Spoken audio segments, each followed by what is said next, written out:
Hinduism, there are many forms of God. So we follow Ram, we follow Sita, we follow Krishna. But is there one particular form of God that we should be praying to, be it Mata Rani or be it Krishna, or are they all just representatives of one sole God? Okay, this question actually worries or confuses a lot of Hindu youngsters. And forget about Hindus, it confuses the non-Hindus even more. Because they think this weird religion has got so many gods. And if I ask all of you, look, Shiva, do you think it's ultimate almighty? You say yes. Vishnu, yes. Ultimate almighty, yes. Ultimate, yes. And Mother Goddess, of course, Mother Goddess. How can we forget them? She's ultimate too. Now you see, straightway contradiction, come on, you can't have too many ultimates. This is not ultimate enough. So which one is the right one? Can the real God stand up, please? That's what she's asking in a nice way. And what's the answer? The answer is this. It's very interesting. You see, this is important for you to know. It's very good that the question comes from you. This religion that appears it's called polytheism, many gods. And then you all say, yeah, many gods. Yes, we'll all go, yeah.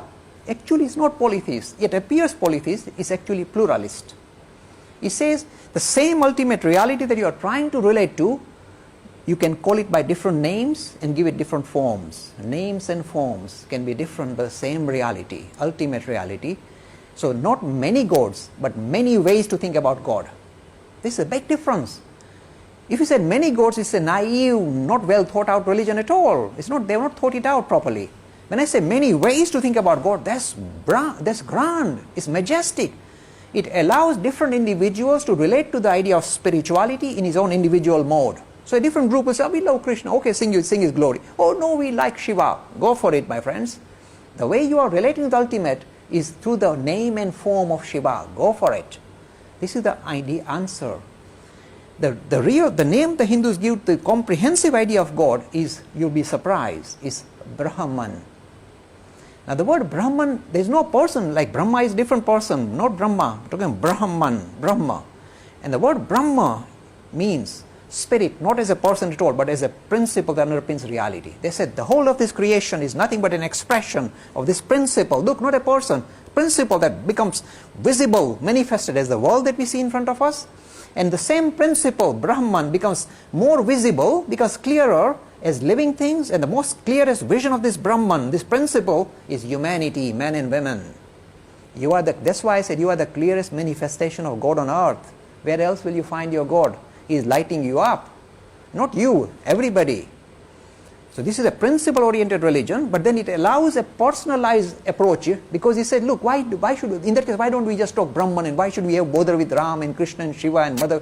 The reason why we have to bother is because we are human. And you've got human failings, or if you like, human limitations.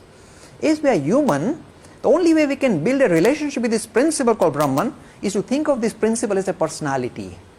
Suppose I said, build relationship with Brahman. You say, what do I do now? I said, no, think of Mother Goddess, sweet, with flowing hair.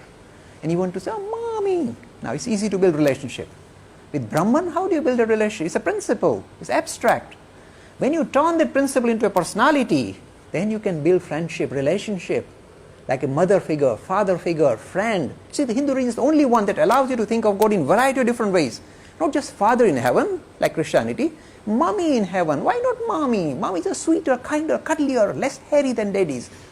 Why can't you think of God like mommy? Why daddies all the time? Why fixation? In fact, the Gayatri that you just recited gives you the clue of the Hindu tradition. This is what it translates as, let us meditate on the glorious effulgence of that Supreme Being who has created the universe. May she enlighten our hearts and direct our understanding. She, addressing God as she. The central prayer of the Hindus think God is a woman. See? Because we are human, we like to relate to this principle in a human manner. That's why we create all this imagery. Let's go for it. The same one becomes all this.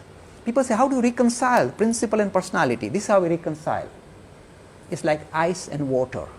Water is fuzzy, no shape, nothing, it's just fuzzy. When you freeze it, it can take on different forms. It's the love of the devotee that freezes this principle called Brahman into the various forms that he likes. Suppose I like to think God as Shiva. This principle reduces itself and becomes Shiva and comes in front of me and interacts with me. This is Hinduism. The love of the devotee freezes this principle into the personality of his choice. See the power of religion. Real democracy, spiritual democracy.